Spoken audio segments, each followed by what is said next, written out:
Here's one of the differences in this year's spring count day than in years past. Normally, 10% of a school's spring count is used to factor how much money they'll receive from the state. But this year, with the pandemic factored in, it is now 25% of the spring count that will be used. Take a look at these numbers from MDOT. They say in 2020, even with fewer people on the road because of the pandemic, they still had 4,900 crashes in their work zones. Now, in those 4,900 crashes, 69 resulted in serious injuries, and 15 people lost their lives in work zones last year.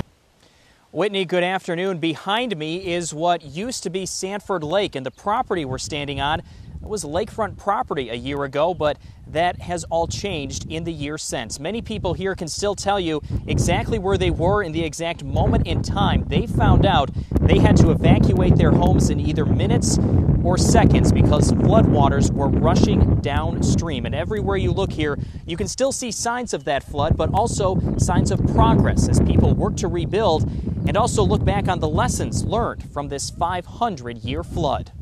Hey, Whitney, good afternoon. Where I'm standing was about to be underwater 1 year ago, and everywhere you look here at the Sanford Dam site, you see the scars from that 500-year flood across the landscape. And that flood cost homeowners and business owners here in Sanford likely billions of dollars, and 300 of them are now together on a lawsuit against Boise Hydro. They were the owner of the two dams in question in this flood, and the state of Michigan. We learned today from the attorney representing these flood victims that Boise Hydro has been granted bankruptcy protection, meaning they will likely not see any money from Boise Hydro in the future with this lawsuit. What's even more frustrating is their lawsuit against the state of Michigan likely has years left in court.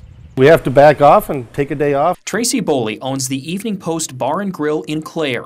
This weekend, he decided to close on Mondays, at least temporarily. He says his staff, which is already stretched thin, could use the break. We just got to the point where we have a great staff and they're doing a good job, but we're so short of staff that they're working 6 and 7 days a week, and sooner or later it wears on people. It is just help wanted, help wanted, help wanted everywhere. But it's not just staffing. Getting food and supplies is also becoming a challenge for restaurant owners like Jim Holton in Mount Pleasant. We're closed today and be closed tomorrow. Not normally closed on Tuesdays. We just don't have the labor force to open up.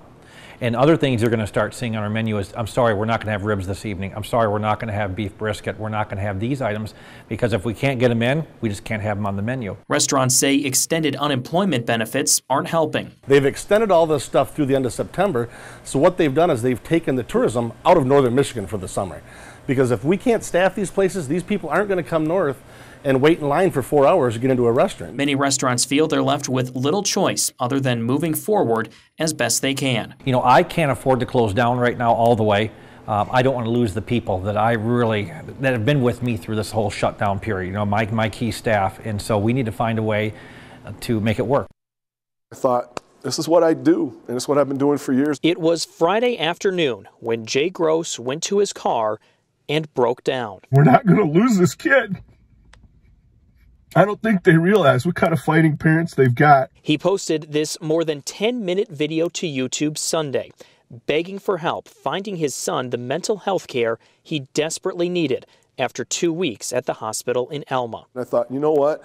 I'm mad enough. I threw the camera up and I just let her rip. As we got to day number 14, enough was enough. He wasn't going to move. Things were becoming impossible. Or you call one place and say, no, but you know, try this place instead. You call that place, you can't get him in. With nearly 90,000 plays and shares across social media, the Gross family learned their son finally had a spot at a facility shortly after posting the video. Suddenly, within 24 hours, our son was in a clinic, getting the help he needed, which was a parent will do anything they can for their son. And I know it probably ruffled feathers. I don't care, because I'm not blaming any people, any individuals. My wife's not blaming. We're not angry at anybody. This system is so broken. And Jay and Joanne say the approach to mental health and the system around it must change. I spent so much time doing things that I didn't need to do. And our son sat, and he sat. People are reaching out left to right to help us. We've heard from senators, we've heard from reps. And I keep looking at this and I'm going, it took a video on social media to do this, and after 14 days, I'm mind blown.